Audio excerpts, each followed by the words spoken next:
Hello everyone, Shalom. My name is Alma Hemmo and I'm a student at the Tisch School of Film and Television. I'm so excited to be here for this auspicious occasion. I know that my fellow students, our professors from the school, and Tao's friends from Israel and abroad share this excitement. It is an incredible honor for us to have today the legendary Robert De Niro. As students trying to hone our craft, whether as actors, screenwriters, directors, or producers, we're extremely grateful to you, Mr. De Niro, for contributing your precious time to this event. I'm sure that we will all gain some truly unique insights into how an esteemed artist such as yourself selects and prepares for roles and pursues his craft with finesse. As students, we're fortunate to be enrolled at the Tisch School of Film and Television, the number one film school in Israel and a top 15 film school according to Hollywood Reporter. Thanks to the generous backing of award-winning producer Steve Tisch, as well as generous student grants from the Blavatkin Film Production Fund, we students have every opportunity to sharpen our skills, develop our creativity and originality, and produce thought-provoking films. Indeed, student films coming out of TAR are regularly selected for top international festivals and are awarded dozens of prizes every year. One recent example, Shaili Atari's movie Neurim has been selected to be in the Cannes Film Festival in the Film de Fondation competition. Moreover, our alumni lead Israel's world-renowned film, television, and media industries. As an example, Gideon Raff, who's the showrunner of Homeland and the director of The Spy. Mr. De Niro, we truly hope that one day you will be able to visit our campus in person to meet with us and inspire our talented students and the faculty. Ido, I now turn the stage over to you. Thank you all once again. Thank you so much, Alma. This was a lovely introduction, and I have to commend you for this. I mean, you're a wonderful representative of the school, the talent, the creativity that we have here at the Tisch School. I'd like to ask you, before we introduce Mr. De Niro, what brought you to the Tisch School to study filmmaking? Uh, I think that for me, the minute that I understood that I wanted to learn is because I had my mother's birthday, the 50th birthday of my mom, and I made a short movie for her. And after that, I realized that I wanted to learn film. Now, before we started the program, you told me that your final project at the Tisch School was actually very appropriately a movie about a taxi driver, albeit a female taxi driver. Tell us about that project. So it's a short film that I just finished to edit.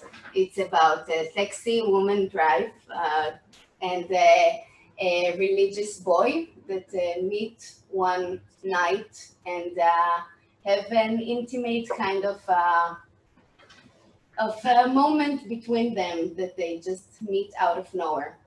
And you in the film takes place where, in Tel Aviv or In Bnei Brak, Bnei Brak, which yeah, is a very religious place. very religious country, city, and everything, most of it is in the taxi.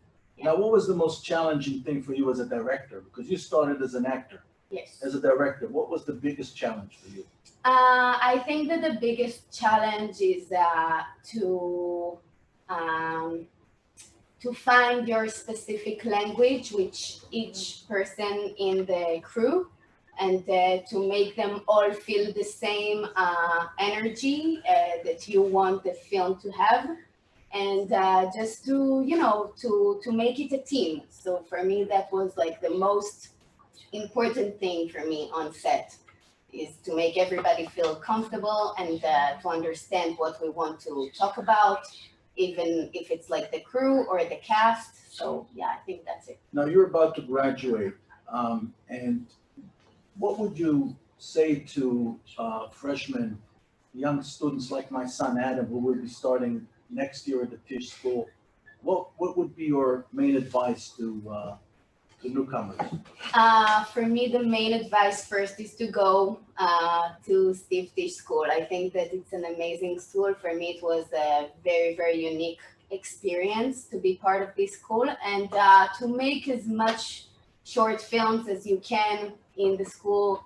It's a great way to explore different kind of just subjects that you want to talk about, and you learn a lot from it. And for me now, after that I'm almost graduating, I think that I learned so much about the history of films and also about being creative, and I think it's very important. Yeah. Where do you find your materials? Do you go to look for them in nonfiction literature, or just people, ordinary people? Yes. Achieving extraordinary things, right? Like a female taxi driver who is engaged in a genuine relationship with someone. Well, thank you so much, Alma. Thank you. Such a pleasure, and thank you for your beautiful introduction. Thank you very much. Although Mr. De Niro needs no introduction, I really would like to share some of the highlights of his illustrious career. How are you? I'm sorry I'm late. It's okay, you're perfect. We had a wonderful conversation with a young Israeli filmmaker who made a movie called Taxi Driver, but it's about a female taxi driver. Oh, okay. Robert De Niro, welcome. I'd like to introduce you just to mention a few highlights of your illustrious career. Mr. De Niro launched his motion picture career in Brian De Palma's The Wedding Party in 1969. In 1974, he won his first Academy Award for Best Supporting Actor for The Godfather Part 2, and in 1980, he won his second Oscar as Best Actor for Raging Bull. Robert De Niro has also been nominated for Academy Awards for his work in Taxi Driver, The Deer Hunter, Awakenings, the remake of Cape Fear, and Silver Linings Playbook. Mr. De Niro was honored with the Golden Globe Cecil B. DeMille Award in 2011. He served as the jury president of the 64th Cannes Film Festival, and in 2020, Robert De Niro received the Screen Actors Guild Lifetime Achievement Award. He was most recently seen in The Irishman, his 9th collaboration with Martin Scorsese. Robert De Niro takes pride in his production company, Tribeca Production, and the Tribeca Film Festival, which he founded with Jen Rosenthal, also on this call, and Craig Hadcock. And Mr. De Niro, you will also be happy you'll be happy to know that we had 2 of our graduates winning awards at the Tribeca Film Festival in 2018. Atara Frisch won the Special Mention Award for her short, The Love Letter, and Adia Omri O won the Student Visionary Award for her short, Stitches. Through Tribeca Productions, Robert De Niro has developed projects as producer, director, and actor. Tribeca's A Bronx Tale in 1993 marked Robert De Niro's directorial debut. He also directed The Good Shepherd in 2006. It is our absolute pleasure and honor to welcome you, the great Robert De Niro, to Tel Aviv University. We have many, many people on the call. Many of them know you personally. All your Israeli friends are on this call. I want you to know. And the first question I would like to ask you is a personal question. How are you coping with the COVID-19 crisis? How's it been for you? It's been, I'm luckier. I can be in a place that's safe, pretty safe and all that. So it's been manageable. It's everything else around it that affects me, everyone, all of us, and people, especially who are not as fortunate as I am, who have to deal with it and possibly get it, or family members getting it. It's not a good situation. It's a terrible situation for all of us. And it's as we all know, people will say, well, where are you going to go this summer? Where am I going to go? I'm going to go nowhere because everything is locked down pretty much. It's a terrible situation. It shouldn't have happened the way it did. It could have been minimized a lot more, I'm sure. And I don't like that to keep going in it, but I have no, it's just, this is a situation that could have been minimized or possibly even avoided so much more if the administration had heeded the warnings and not dismantled the things that Obama had set in place, and even Bush, the way I understand it, they just didn't even pay attention. And we're all paying for it now and dying for it. So that's Because what's affecting me. you have many friends here on the call with us tonight, and I just wanted to ask you if you can share with us, when was your first time in Israel? When was your first experience with our nation?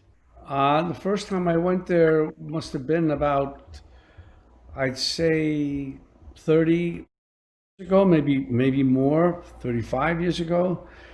I met Moshe Dayan and his wife at the time, Rachel. It wasn't his wife or his whoever she was at that time, or his new wife, and Asa Weitzman and others that I'm forgetting, and who else?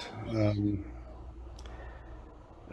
I have other friends there who I've met later years, but I have a few, more than a few, good friends. Yeah, and they all love you very much. Now, you were born in Manhattan to a very artistic family. Yeah. Do you remember the early days of your realization that you want to be involved in acting and filmmaking? What was it that made you realize that?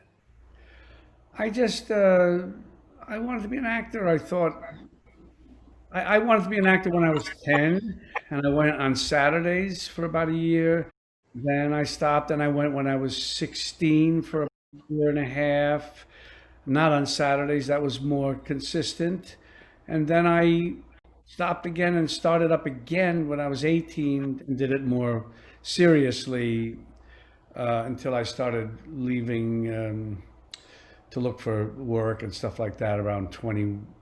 Well, actually, 1920. I was in the wedding party when I was 19.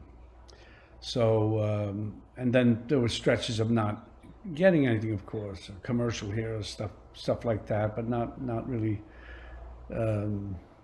much. And then slowly, I started with De Palma again, and he was doing a movie called Greetings, and then I think I was 24, 25 then. Then Hi Mom, and but the wedding party that he and De Palma had directed, I had a supporting role, or a small supporting role, if you will. Was there, growing up, was there a specific movie or a specific play that you remember that really influenced you? No, but the thing, what I remembered from Stella Adler is that her saying that, well, she was referring more to great material plays and stuff like that. But what's behind it? What's the message, if you will? How does it relate to the world? What is this play saying? This piece of work saying?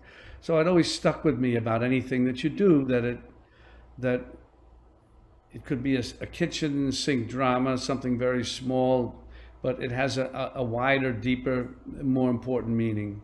So that's something that always that I thought of when she taught me that, or brought it up. You also attended Lee Strasberg School. Are there any principles that you studied, or you learned from Stella Adler and Lee Strasberg that you'd like to share with our students? Well, Stella Adler was called the Conservatory of Acting, and they were at odds about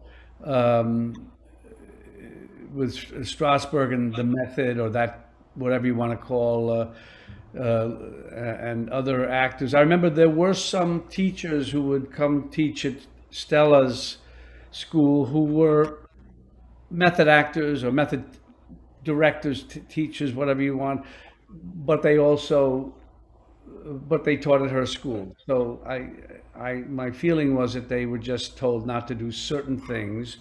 It was more about the objective finding of the character as opposed to making it about yourself or being indulgent in a certain way. That was her argument about it, to be more. And she had a great uh, script analysis class that she'd start with photographs and say, don't fictionalize, just take a real photograph, look at it, pull out what you feel, and that's how you're interpreting what your those choices are, what your are, those are your choices, and that you would then do with a script, a play. The only thing is that a lot of the material, as she referred to, was classic, great works of the great playwrights of the last 100, 200 years, or Arthur Miller, or contemporary playwrights then. So it was a different reference, I'd say, than to not that screenplays can be, you have to do apply the same thing. It's just a different approach in my experience with screenplays. They morph, and one person comes on, a new person comes on, it changes, it becomes another kind of thing.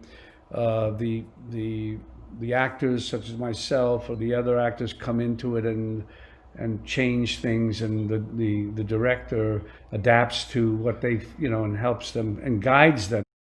Scorsese guides you into what is the final product, if you will. I don't know if I'm answering the question.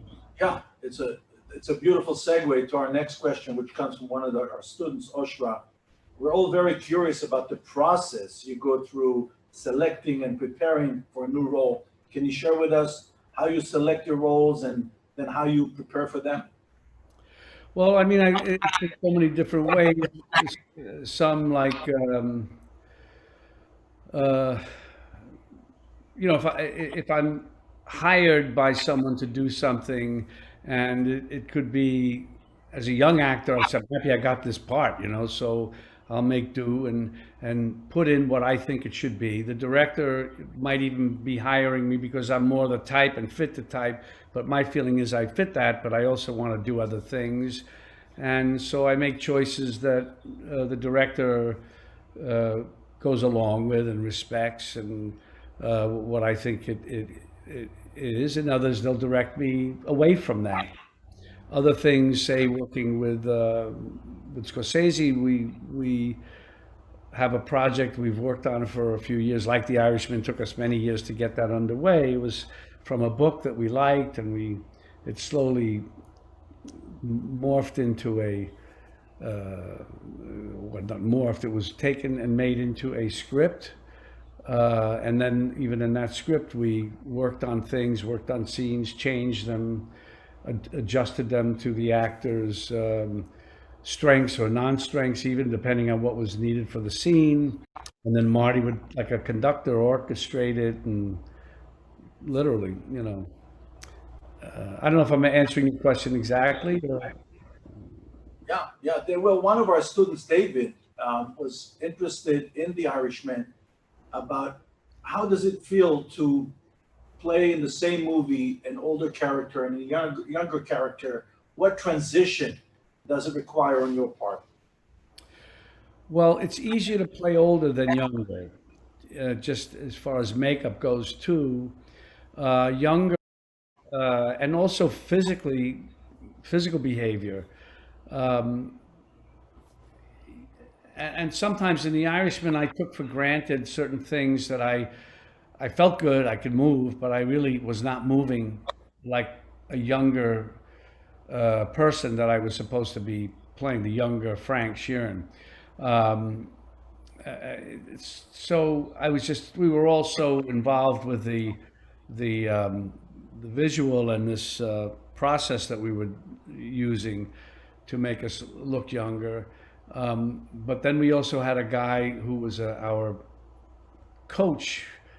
I forget the title it was, to remind us that we're 39, or we're 45 or 55 or 65, whatever. But to remind us that we're not so hunched over if we're younger, and we're a little more spry and agile when we go down the stairs and stuff like that.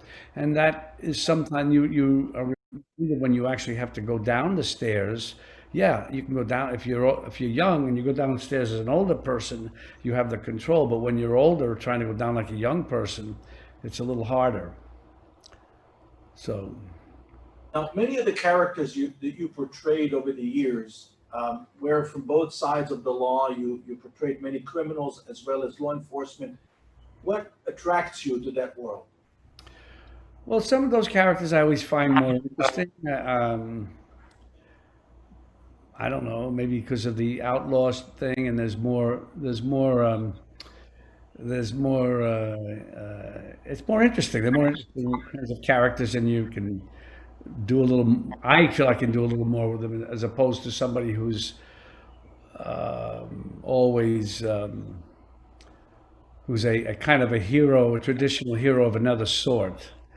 Those are good too if they're done well.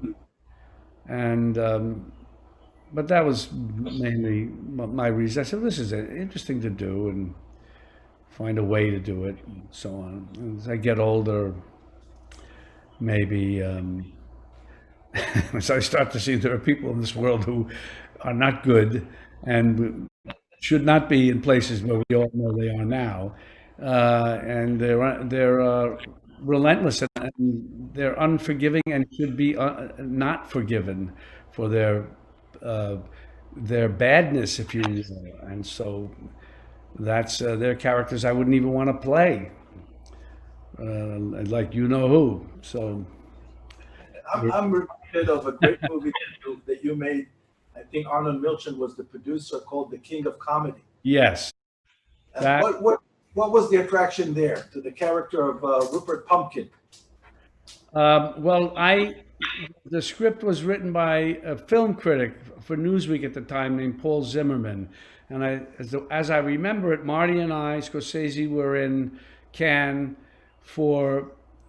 He was there for something, and I was still shooting 1900. No, no, yeah, I was still shooting 1900, and we were getting ready to do Taxi Driver, and I think that's when Paul Zimmerman gave us the script, or me the script that he wrote, and I really liked that. I thought it was terrific. And so Marty and I talked about it over the, I don't know, years, but for a while. And then after Raging Bullets started coming up, and I was still wanting to do it, and that was one that I was trying to get Marty to do. And also, it was interesting because Milos Forman had a script that he was working on with Buck Henry, and he wanted to. I don't know how it wound up with him, the King of Comedy, Buck Henry, but that wasn't. So um, I read his script too, that Milos wanted to do. Somehow at that point, Marty wasn't involved or wasn't sure. So I was talking to Milos, and I said to him, we met in an Indian restaurant on Second Avenue in New York, and I said, Milos, I'd really like to keep the Paul Zimmerman script and do that, if you don't mind. And he said fine. So and then I went and pursued Marty to do it, and that's what I remember at this point. There are other parts of it I'm sure that I forgot, but if they told me, I'd remember. You're also known for your great comic roles in movies such as Wag the Dog, Analyze This, Meet the Parents, just to name a few. How is it different for you to play comic role as opposed to your dramatic roles? They're, in some way, they're more. I think of it as being easier, a comic role, because I can do certain things that are kind of, you don't have to really explain because the character is a certain way, and if they do that little nutty thing or whatever, it's okay. Not always. Then the director has to rein you in or pull you here or pull you there. They're both, but comedy is, I can only do a certain type of comedy. I can't do certain other comedy that people are so great at that I would love to do, but it's just not what I can do. But the things that I can do, I have fun doing. and they're fun the way dramatic things are fun. Sometimes they're a little easier because you know that it's not, even though you're doing a serious part or a serious scene, but it's ultimately funny, you still have to commit to it being serious in order for it to work, to be funny. If you're letting the audience know that you're trying to be funny, then it's not funny anymore. Right. Comedy is a very serious business. Right. Your collaboration with Martin Scorsese produced 9 films, The Irishman being your latest joint project. How was this unique collaboration born? Can you tell us about that, the history of that professional and personal collaboration? We, Marty, Marty and I were about to do another movie about an aging hitman and so on, but it was a more traditional genre type movie. And we finally got it all set, and we were looking for something to do, and this finally came about. And it was a go picture, as they say. And then I said, Marty was showing me old films, like old French films, or I remember seeing a Jean Gabin film. I forget who the director was, and the style and what he was interested in. We were just starting that, and I said, "Yeah, I have to read this book that I've been talking about. It came out a few years earlier, called I Heard You Paint Houses." So that Eric Roth, in fact, told me about. So I read it. After Marty and I were together, I went off and read it, and said to him, "Marty, you have to read this book because it just feels like something that we should try to do." And so then there was a period, and he read it and he agreed, and then so there was a period where we tried to talk with the studio. Brad Gray was the head of the studio at Paramount at that time, and they had given the green light of the other film, and so we were at that stage where we think maybe we can put them both together in some way. But Brad Gray was sort of more, I think, cynical about that and saying, well, so you want to go back to, as Jane Rosenthal reminds us, that you want to go back to a development deal. So basically, that's kind of what we did. We went back to square one with this other, I Heard You Paint Houses, and then Marty got Steve Zalian, and Steve Zalian, and so Steve wrote us. We had meetings, and Steve wrote a script, and that after a while, a year or two or three, and then we about 5 years before we shot it, we had a reading with me and Joe Pesci and Al Pacino and Bobby Cannavale and Paul Herman and some others, and Marty was there. We had a reading of it just to see. We wanted to see how it was, and we were really nowhere with it, who was going to produce it. Even with at that time Paramount, because of the money, who wanted to do it, who was interested. So we said, let's just have a reading of it and document it and show it to people who are, and invited possible people who would want to put money in it, whether they be studio heads or just financiers of one sort or another. And finally we got it. I remember reading the book 12 years started shooting. So that's how long it took to get it going. Yeah, so that's a piece of life. Is there any new project you're working with Mr. Scorsese? We're working on Killers of the Flower Moon, that Marty's been wanting to do for a while, and he and Leo were working on it, and they brought me into it. And Leonardo DiCaprio, and so I don't know. We're waiting to see when we actually can get practical and start setting it up to shoot, but we will do it. Wonderful. We can't wait. One of our students, Maya, is interested in your experience as a director. You directed 2 feature films, and she would like to know what's the difference for you as an actor who's directing as well. Well, I enjoyed the 2 films I did. It's a different type of commitment, um, but I really liked it. I always thought the most films I'd ever do are maybe five, uh, three, man. So I tried to do a sequel to The Good Shepherd, um, and I had some ideas about how it would be, what the basic outline of the story was, but it was too difficult. We attempted it, Eric Roth, but it just never took off.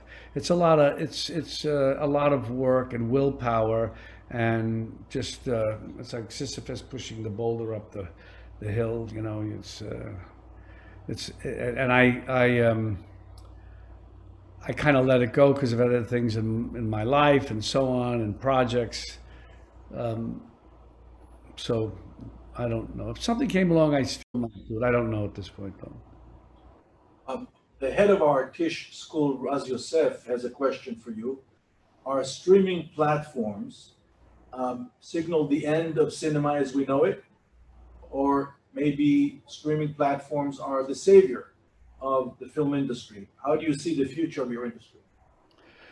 I don't know. I mean, I'm grateful to Netflix for putting the money and giving us the what we needed to make the movie. It was always intended to be a film shown on the big screen, and there was the attempt to have that, or more than the attempt.